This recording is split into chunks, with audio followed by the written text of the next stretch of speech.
How to close better than 99% of accountants. So most accountants are really, really bad at sales.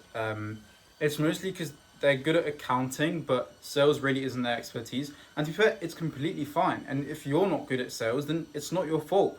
It's not what you signed up for. You signed up to be an accountant, and you signed up to grow your own business and, do accounting stuff. You didn't sign up for sales, and you've probably looked at how to close more deals out there, and you get mixed information. They're all telling you do this, do that, and it's just not your fault, right? You've tried to do stuff, you tried your best to implement it, but you maybe haven't found anything that works, or you just get a bunch of information that isn't coherent. And let me tell you this now: the only framework you should be following is the close framework. And I know I've gone over this before, but the close framework is the one that definitely works. It works across industries, and it works especially well for accounting. And I'm going to give you some questions, some tips and tricks to use this framework and to absolutely crush with it. Not only that, but I'm going to give you the exact script me and my clients use to close clients and to get more business. So my name is Will Lekmus. I'm the co-founder of AccountGrow. We help accountants scale. Not only do we do the appointment generating side of things, but we also help them with sales. And we're currently working with the biggest accountancy in the UK and some big ones in the US as well. And we found this is what works. So if you don't know what this is, just to quickly, C is clarify. Oh, that's messy. L is label them with a problem. O is overview their current and past pain. S is sell the vacation. I'll put sell vacation. And E is explain away concerns. I'll just put explain. Okay, so every single sales training I've seen a lot of it, is basically this. And this is what you want to be following. So I'm going to take you through the script that me and my clients use, that we use to close clients, and this is how it works. So first of all, you want to start with rapport.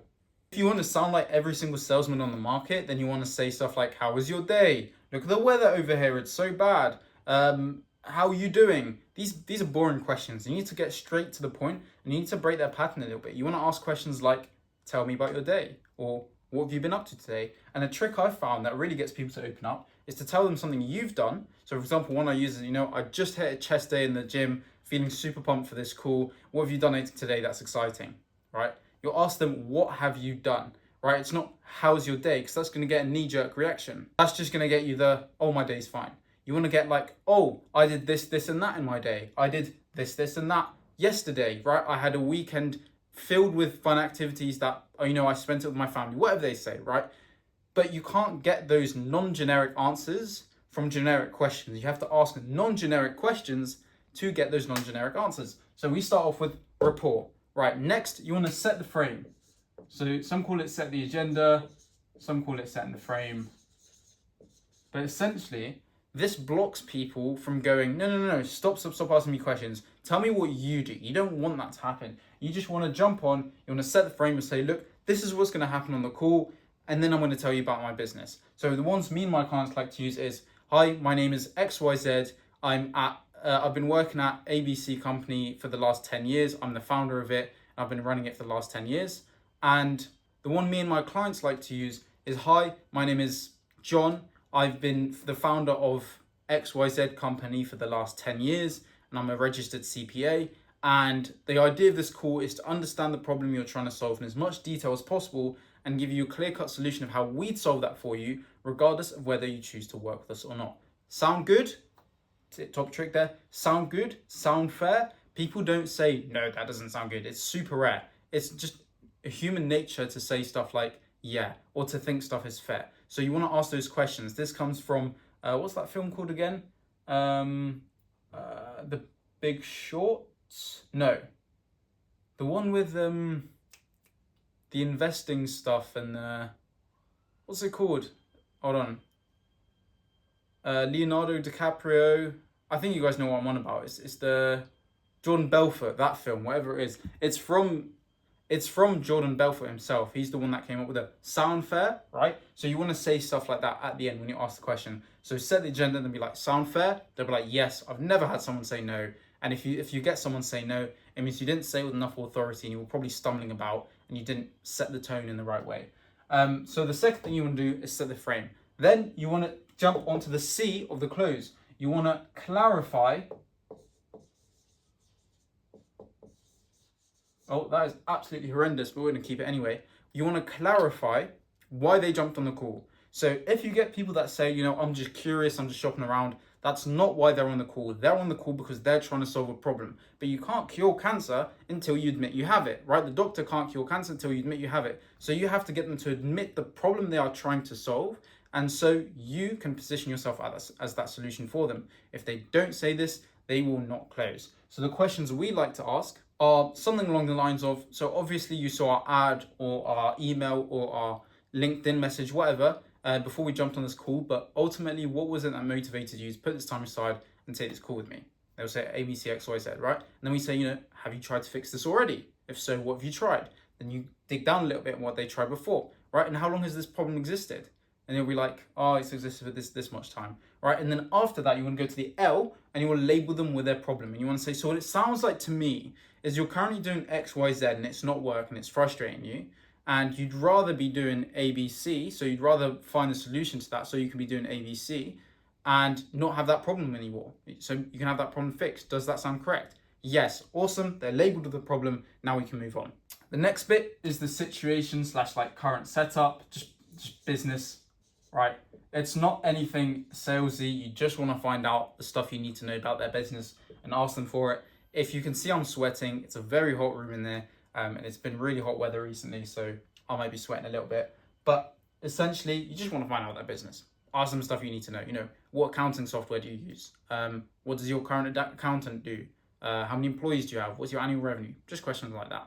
Next, you want to move on to the O part, so the overview. So, overview. So, this is rapport. Then you have set the frame. Then you've got the C, that's the C. And then you've got the L somewhere in here as well, and now you're on the O, okay? So you've got the C, the L, and the O. So overview, you want to overview their past and current pain. So we ask questions like, are you happy with your current accountant? They'll always say no. Why not? What's the biggest thing they've done that's made you draw the line in the sand and start searching for a new accountant, right? And they'll start telling you some huge things this past accountant has done, or something that happened big recently that's made them think, you know what, I need a new accountant, right? And then what do you wish they could do? What do you wish they could do better or add to their services? Now they start telling you what they want in an accountant. So when you go to pitch them, you're the perfect accountant. Wow, big surprise, because they've told you what they wanted. So that's why you want to ask these questions. Okay, so you ask them, what do you wish their current accountant did better or they could add to their services, right? And then they'll be like, A, B, C, X, Y, Z. So you'll be like, not having that's got to be frustrating, right? Like, yeah, absolutely, blah, blah, blah, blah, blah, okay? And then you want to ask them how much you're paying for your current accountant. The goal here is to make cheap look bad, or if they're too expensive, just say something like, you know what, the big companies, you're just a number to them, they don't care about you, and they just charge high prices because they got the proof. But they don't give you active advice, then you just get some cookie cutter approach. And then when you go to pitch them, you show that actually you're a little bit cheaper, but you focus on what they do. And you give them personalized solutions so it's not a lot more valuable. And they'll be like, you know what, fund the expensive. Whatever they say, whether expensive or cheap, you just want to make it look bad when you go to pitch them, right? And then you want to overview, and then you want to go on to consequences. So what is the consequences of the past / current pain? We're still on O, right? So what is the consequences of this? How does that impact the business? How does that impact you day to day? What is the business losing on average from you're building pain here? You're setting the gap between where they are now and where they want to be, so you can present yourself as that bridge to that gap later on. So you want to ask them like, how much money is the business losing because of this? How much time are you losing because of this? How stressful is this? Like, what is so bad about it now? And then after that, you want to move on to future, which means here is when you are really stretching that gap. So what do you want things to look like in 4 weeks, 5 weeks, 6 weeks times, whatever it is, right? What would an ideal accountant look like for you? This is a killer question. It really builds on the previous question we asked, and we want to know exactly what the ideal accountant looks like. So when you go to pitch them, again, funnily enough, you're the ideal client. Big surprise, right? And then you want to ask, when did you want to solve this issue? So when you finally ask that, you know, what is the warmth of this guy? How soon do they want to move forward? Finally, you want to summarize. This is just before we go into the close. You want to summarize. So you say, what it sounds like to me is you're currently struggling with X, Y, Z, and your current accountant does ABC that's wrong. It's really frustrating you because of ABC. Why am I forgetting my alphabet? ABC, D, E, F, whatever, right? You're really frustrating you because of this. And then they'll feel understood. They'll be like, yes. So you want to say, what it sounds like is you're waiting days for your accountant to respond. You're unsure about your taxes. Your books are a mess and you're just super unhappy with your accountant. And what that's doing for you is that's causing you stress daily. You're losing money in the business. You're not able to perform and you're not able to deliver your services as well you want them to. Have I got that right? They'll say yes. Now they feel understood. Now you can move on to the pitch. But before you pitch them, you need to tell them, yes, I can help, but would you like me to explain how? You need the permission to pitch. You're saying, I'm officially over the part of asking you questions. Now, I'm going to tell you about my business, but do I have your permission to do that? Right? Trust me, it's killer. People that don't do this are really missing out. And then you move on to the pitch. We're getting low down the whiteboard, so I'm going to have to start deleting stuff. Then you want to pitch. You want to give them, there's two things you can do. Either you want to have a general pitch ready, and the idea of the general pitch, it's just to give them a vague idea of what you do. If you can, make it personalized. So say, what it sounds like to me is you're looking for ABC and XYZ, and that's exactly what we do, right? We do this, this, and that, which will solve your ABC problems. And the way we do it is through XYZ solutions, which is what you said you wanted. Or you can have a general one where it's like, we've been working here for the last 10 years. We've got this many, well, you say whatever, right? We help businesses save on tax. The way we do it is through a professional manner, just a general pitch. The idea here isn't to tell them exactly what you do. It's just to explain to them, like, this is the vague idea of what we do. And then you ask them, would you like me to go into a little bit more detail? They'll be like, yes, absolutely, right? This is where you move on to the presentation, right? I can't remember what number we're on. I think we're on 10. But presentation, what a long word. So the idea of the presentation is to go in depth. And what you want to do is break down your services, right? If you're generally bookkeeping, you want to break it down into what bookkeeping consists of, or if you're CFO advisory, again, what it consists of and what the end result would be. The way you want to start out your slides, and I'm giving you all the source here, right? This is stuff I usually only tell my clients, pardon me, is first you want to start with the results. You say, so we've had this client before us, he was doing A, B, C, X, Y, Z wrong. His current accountant was like this. Then after they started working with us, we did this, this, and that, and now it's all fixed, right? And you want to give a couple case studies as long as they're relevant, right? You can give, if you think the case studies you have aren't relevant, just skim through them. And then after that, you want to go into, okay, this is what a general accountant looks like. You want to do, this is the old way, this is the new way, this classic sales stuff, right? You want to say, so this is the old way, right? Your accountant replies slow, cookie cutter advice, reactive rather than proactive, whatever it is. And then you say the consequences of this is you get audits, you get penalties, you miss out on tax, and you get stress and headaches, right? And then you're like, okay, but this is how we do it, right? That's the old way, but this is how we do it. We do it like this, and this is what makes us different from other accountants, and this is what makes us valuable, right? And this is where you start setting yourself apart. They're comparing apples to oranges. So even if they're shopping around, they're looking at you and thinking, oh, wow, this guy seems like he does more than that other accountant. He seems way better. And the thing is, you might have the exact same services, but if you present it in a way which is different, then you're going to get the business. And here's a quick story. So back in the 1930s, I think, was it Ogilvy or Claude Hopkins? I think it was Claude Hopkins. He went to a beer factory and he saw how well they cleaned the bottles and all the hygiene they did before serving out the beers and sending them to the customers. And he put that in the ad. He said, like, all about the hygiene, how they clean the bottles and stuff.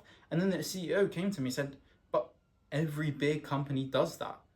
But then Claude Hopkins said, yes, but they don't know that. And that beer company went from like 27th to the third best-selling beer in the 1930s.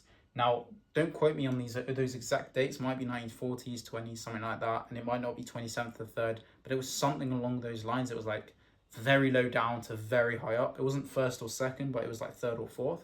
But essentially, he said stuff that, even though it was common practice, people didn't know. And that's what you want to do with your services. You want to say, our bookkeeping consists of all of this, and we're going to do all of this for you. And even though it's maybe what an average bookkeeper does, they don't know that. And that's what's important, right? And then when you break down your services, you might have like, 14, 15 different components of it. You don't want to go through every single component. You want to pick out 3 to 5 that they'll think, or you think is the most relevant for them, depending on what they told you on the discovery part, which is the first questions you were asking them. And you want to focus on those and skim through the others. So they're still getting everything else, right? But they're focusing on you focus on the things that they will find the most relevant. Then after that, you want to set up a second call, right? So after the presentation, you want to set up the second call.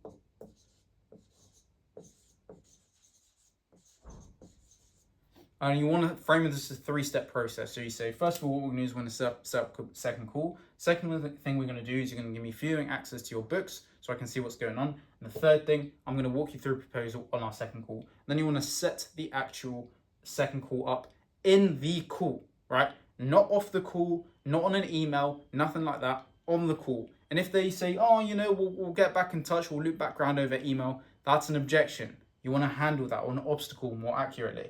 You want to handle that. Obstacles before you pitch the price, objections after you pitch the price.